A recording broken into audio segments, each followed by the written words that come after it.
یہ کہانی ہے محل میں گھسے ایک کتے کی۔ ایک بادشاہ نے ایک عظیم الشان محل تعمیر کروایا جس میں ہزاروں آئینے لگائے گئے تھے۔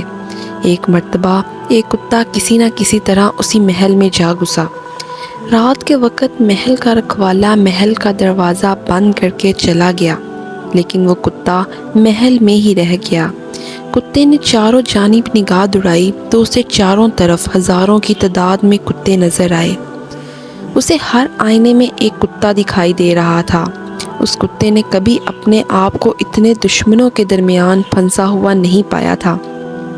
اگر ایک آدھ کتا ہوتا تو شاید وہ اس سے لڑ کر جیت جاتا، لیکن اب کی بار اسے اپنی موت یقینی نظر آ رہی تھی۔ کتا جس طرف آنکھ اٹھاتا اسے کتے ہی کتے نظر آتے۔ اوپر اور نیچے چاروں طرف کتے ہی کتے تھے۔ کتے نے بھونک کر ان کتوں کو ڈرانا چاہا۔ دھیان رہے کہ دوسروں کو ڈرانے والا دراصل خود ڈرا ہوا ہوتا ہے، ورنہ کسی کو ڈرانے کی ضرورت ہی کیا ہے۔ جب کتے نے بھونک کر ان کتوں کو ڈرانے کی کوشش کی تو وہ سینکڑوں کتے بھی بھونکنے لگے۔ اس کی نس نس کانپ اٹھی۔ اسے محسوس ہوا کہ اس کے بچنے کا کوئی راستہ نہیں، کیونکہ وہ چاروں طرف سے گھر چکا ہے۔ صبح چوکیدار نے دروازہ کھولا تو محل میں کتے کی لاش پڑی تھی۔ اس محل میں کوئی بھی موجود نہ تھا جو اسے مارتا۔ محل تو خالی تھا، لیکن کتے کے پورے جسم میں زخموں کے نشان تھے۔ وہ خون میں لت پت تھا۔ اس کے ساتھ کیا ہوا؟ خوف کے عالم میں وہ کتا بھونکتا جھپٹتا دیواروں سے ٹکرایا اور مر گیا۔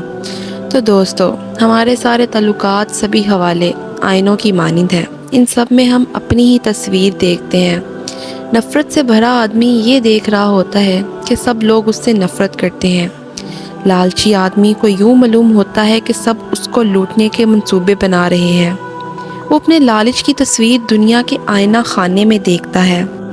ہم جو کچھ بھی ہیں، ہمیں وہی کچھ اپنے چاروں طرف دکھائی پڑتا ہے۔ سارا جگ آئینہ ہے جس میں ہمیں اپنا آپ ہی دکھائی پڑ رہا ہوتا ہے۔ تو دوستو، اپنے ارد گرد کے آئینوں کو اپنے عمل، کردار اور اخلاق کے ساتھ صاف رکھنے کی کوشش کریں۔ اگر آپ کو ہماری ویڈیو پسند آئی تو پلیز چینل کو لائک کریے گا، سبسکرائب کریے اور شیئر ضرور کریے گا۔